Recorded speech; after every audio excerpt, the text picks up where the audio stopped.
Semana passada a gente falou de algumas relações sobre como que é importante uma boa coleta da amostra clínica, escolher o local mais apropriado, com maior chance de encontrar o parasita ou micro-organismo, no caso bactéria ou fungo. Também falamos da importância de um bom transporte e também do semeio correto. Falamos também que o laboratório de microbiologia ele necessita de estrutura mínima ideal para que ocorra a prática da microbiologia clínica ali. Ao contrário, não é possível desenvolvê-la. Também é importante, durante a microbiologia clínica, termos também, quem compõe aquele local, pessoas, no caso, os recursos humanos. Esses recursos humanos, ele dispõe, então, de supervisão técnico-científica do laboratório, onde pessoas capacitadas, treinadas para uma boa coleta, como vocês já sabem, a importância daquela boa coleta, pessoas capacitadas para realizarem um bom semeio, porque, suponhamos, temos meios de cultura que ele cresce um micro-organismo que é gram-positivo. Aquela minha amostra, ela é suspeita de um micro-organismo também gram-positivo. Só que durante o meio de cultura, eu peguei e semeei em um meio que cresce apenas gram-negativo. O que vai acontecer? O micro-organismo da amostra não terá capacidade de crescer. Logo, a gente vai dar um resultado falso negativo. A gente vai dizer que não ocorreu aquele crescimento por um erro de semeadura. Por isso que é importante conhecermos os principais meios de cultura que são utilizados na prática da microbiologia clínica, como também as pessoas que ali trabalham sejam capacitadas para compreender as técnicas que são realizadas, tanto de semeio, como técnicas de identificação bioquímica, como também os testes para a realização do antibiograma. Essas pessoas têm essa capacidade técnica para a realização daquele trabalho. Essas pessoas elas têm que também ter conhecimento de regras de biossegurança para evitar que elas fiquem, então, contaminadas com os micro-organismos das amostras e também venha a impedir que os micro-organismos que elas estejam manipulando consigam, então, chegar no meio ambiente, podendo, então, disseminar naquele local e causar, então, por exemplo, uma patologia em outros indivíduos que não pertencem àquele âmbito. Também disso é importante termos no grupo de pessoas que compõem um laboratório de microbiologia clínica uma pessoa capacitada para a identificação dos micro-organismos.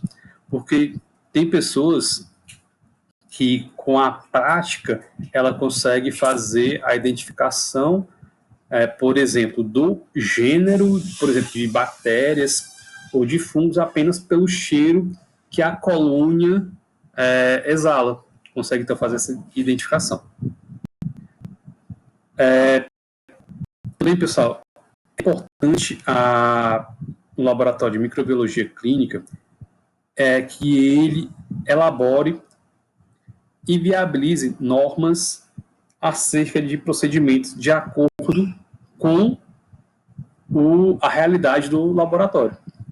Ele vai, então, fazer essa identificação, essas normas, que irão dar o correto segmento para a correta coleta daquela amostra clínica, a conservação daquela amostra, como que ela deve ser, então, armazenada, com a temperatura de armazenamento, como também o transporte do material, o tempo que aquele material, após a coleta, até ele chegar no laboratório.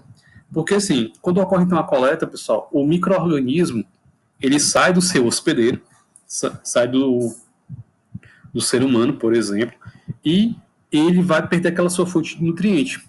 Eu vou ter que fazer o quê? Eu vou ter que colocar em um meio de transporte que viabilize a chegada desse micro-organismo vivo no laboratório. O meio de transporte, ele apenas mantém o micro-organismo vivo. Ele não tem constituintes que permitam o crescimento, a multiplicação dos micro-organismos. É apenas manter ele vivo.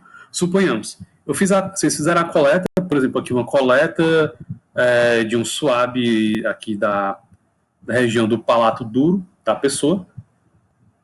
Vocês fizeram a coleta, e nessa coleta, nesse suave, vamos dizer que vieram 1.000 micro-organismos.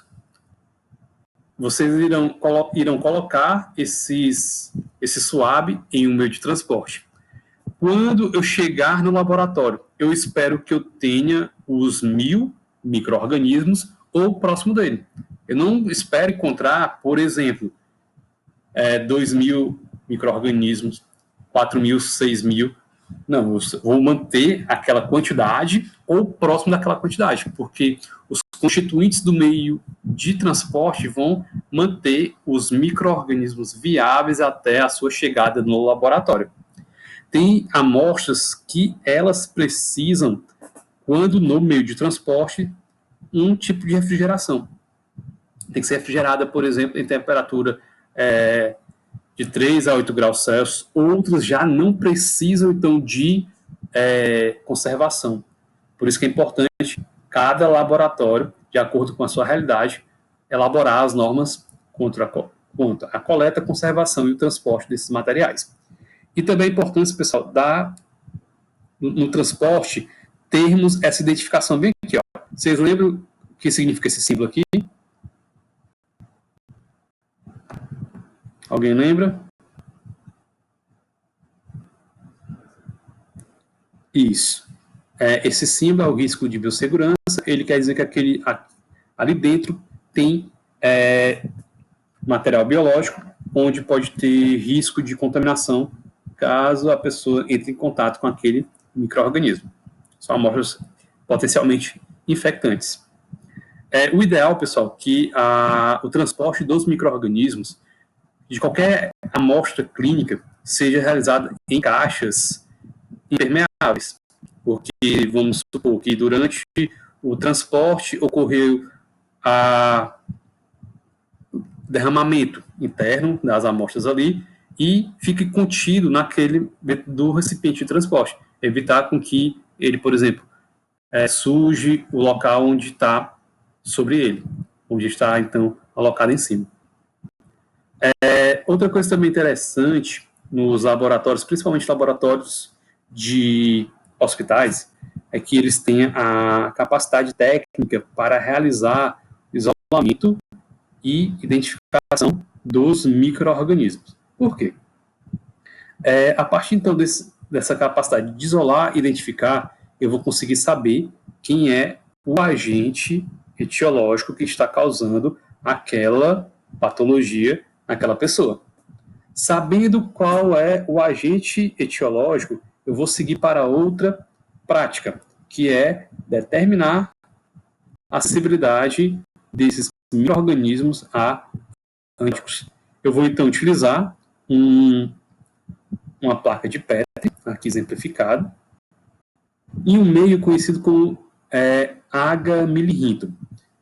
Como é que eu vou fazer essa prova de sensibilidade a antibiótico? Eu vou pegar, por exemplo, aqui, eu fiz a cultura, né? Tem a cultura do micro-organismo, vou colocar aqui a cultura, tá aqui. Ocorreu o crescimento, né, dos micro-organismos, aqui são as colônias. O que eu vou fazer? Eu vou pegar uma colônia dessa que cresceu isolado e vou colocar em um becker, por exemplo. Peguei aqui uma colônia aqui separada e coloquei aqui dentro. Aqui dentro eu peguei os constituintes que são utilizados para a confecção do H-milirrito. Coloquei aqui o líquido aqui dentro e juntamente com as bactérias e fiz um processo de solubilização. Solubilizei. Quer dizer, então, que juntamente com o H eu vou ter o micro-organismo aqui dentro. Depois, o que é que eu vou fazer? Eu vou pegar esse H aqui ainda no líquido e coloco aqui numa placa de Petri, espalho. Vai espalhar uniformemente, dessa forma aqui, por toda a superfície da placa. Quer dizer, então, que toda a superfície da placa eu vou ter aquele agente etiológico. Vamos dizer aqui que eu tenha um Staphylococcus aureus, suponhamos. O que aconteceu? Eu vou, então, colocar esses discos de antibióticos. Cada discozinho desse aqui, pessoal, é um antibiótico e alguns deles têm uma numeração, como, por exemplo, vamos dizer que tem aqui a numeração 5. Quer dizer, rapaz, ficou muito pequeno. Temos aqui a numeração, vou colocar aqui do lado, 5. Essa numeração quer dizer que esse antibiótico ele possui, por exemplo, 5 miligramas do antibiótico ali naquele disco.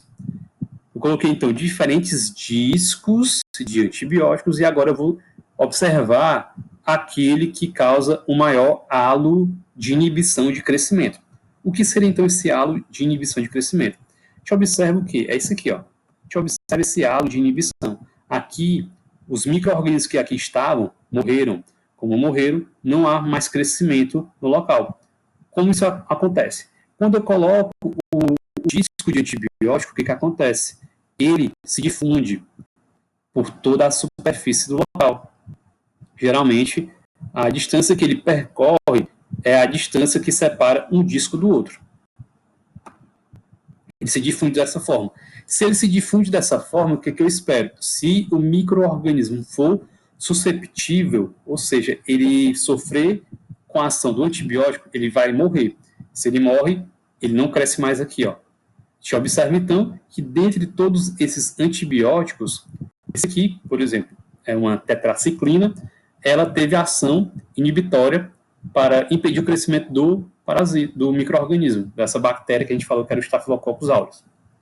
Logo, será esse o tratamento mais indicado, porque vai ser o tratamento que vai dar maior capacidade de eliminar essa bactéria e, consequentemente, o paciente vai vir a melhorar mais rápido. Se já eu escolhesse, por exemplo, a ampicilina, eu ia ter que dar o quê? A gente vê que ocorreu um halo de inibição também, né? Só que esse halo de inibição foi menor. Logo, eu vou precisar de uma dose bem maior desse antibiótico. Aí você deve estar perguntando, mas se eu der uma dose maior, por exemplo, duas vezes a concentração, eu consigo ter esse mesmo efeito. Logo, eu posso fazer. Mas qual é o problema disso? Porque se eu utilizar um antibiótico em uma concentração maior, eu posso fazer com que outras bactérias elas acabem eu posso selecionar micro-organismos que são resistentes à ampicilina. Logo, eu posso criar resistência a antibióticos. E como surge, pessoal, essa questão de resistência a antibióticos? Eu vou pegar aqui, exemplificar bem aqui. Temos, então, na nossa escola, como, por exemplo, na nossa aula, a gente tem diferentes alunos. Cada aluno tem uma característica diferente. Tem pessoas que são mais altas, mais magras, mais baixas, tem maior massa corporal, outros têm essa menor massa corporal, ou seja, tem indivíduos diferentes. Do mesmo jeito são bactérias. As bactérias têm, dentro de uma mesma população, indivíduos que apresentam, por exemplo, uma característica que o torna naturalmente resistente ao antibiótico. Suponhamos que agora não dá para escrever bem aqui. Suponhamos que eu tenha uma bactéria que ela difere das outras. Vamos dizer que essa aqui do lado. Essa bactéria, ela tem uma resistência natural à ampicilina. O que vai acontecer? Esses outros aqui de cima irão morrer ao utilizar a ampicilina, e quando ela morre, seleciona apenas o indivíduo que é resistente. Logo, quando for em um segundo momento, eu vou ter apenas população de bactérias que já é resistente ao antibiótico. E com isso vai dificultar mais ainda o tratamento em outros casos. Dando continuidade, outra coisa também importante no laboratório de microbiologia clínica é efetuar o controle de qualidade. Por quê? Através das atividades, durante as atividades que são realizadas, e verificar os processos de esterilização. Por que disso? Vamos lá. Eu tenho um laboratório de microbiologia clínica e eu presto um serviço para a comunidade para diagnosticar aquelas doenças. Só que as pessoas que quando chegam ali, sempre está tendo crescimento microbiano, sempre tendo crescimento microbiano, eu faço o teste de sensibilidade e indico o antibiótico sugerido, que teve o melhor efeito. Só que o que acontece? Os materiais que eu utilizo não estão totalmente estéreis. Logo, os micro-organismos que estão crescendo naquela placa, pode ser micro-organismos do meio ambiente ou micro-organismos que está manipulando aquele material. Logo, o resultado que eu estou liberando são resultados errados. Por isso que é importante efetuar o controle de qualidade. Como que o laboratório pode fazer isso? Alguns laboratórios, quando confeccionam meios de cultura, eles fazem 100 meios de cultura e pega 10 meios de cultura e deixam eles em temperatura ambiente. Os outros eles armazenam de acordo com as especificações do fabricante e deixam esses 10 em temperatura ambiente, por exemplo, 2 dias. Se ocorrer o crescimento microbiano, quer dizer que aquele lote está contaminado, ou seja, durante a preparação do meio de cultura, ocorreu uma forma que não impediu, que não teve a esterilização completa desse meio de cultura. Logo, aqueles meios de cultura que foram feitos, confeccionados, não são totalmente seguros. Ou seja, o resultado que vai ser liberado não são condizentes com a realidade da amostra. Dando continuidade, e, por fim, é importante divulgar e implantar normas de segurança, justamente para evitar com que os indivíduos, durante o trabalho, se infectem com os micro-organismos que eles estão expostos. É importante que tenhamos no laboratório e as pessoas que também trabalhem no hospital ou em qualquer serviço de saúde que tenha o uso dos micro-organismos, que as pessoas que ali trabalham também, como o pessoal da limpeza, conheçam técnicas de biossegurança para evitar que eles se contaminem. Por exemplo, se a gente não dá a orientação correta para aquelas pessoas do serviço de limpeza, eles podem não utilizar os EPIs necessários e durante a atividade de trabalho, eles podem se contaminar com aqueles micro-organismos e adquirir uma doença em decorrência do seu trabalho. Se eles fossem, então, orientados, como que eles devem, então, seguir durante a sua atividade de trabalho, quais os EPIs corretos a serem utilizados, eles, então, evitarão de ficar, então, contaminados. E também é importante ter constantemente reciclagem dessas pessoas, sempre estar orientando esses indivíduos dos cuidados em relação às atividades, porque a gente sabe que na microbiologia algumas normas elas são atualizadas de tempos em tempos e sempre então a pessoa que é responsável pelo setor de microbiologia orientar tanto as pessoas técnicas como também as pessoas que trabalham nos serviços gerais para utilizar os EPIs corretos durante o contato com esses micro-organismos. E com isso, pessoal, a gente finaliza o nosso conteúdo em relação à nossa primeira aula.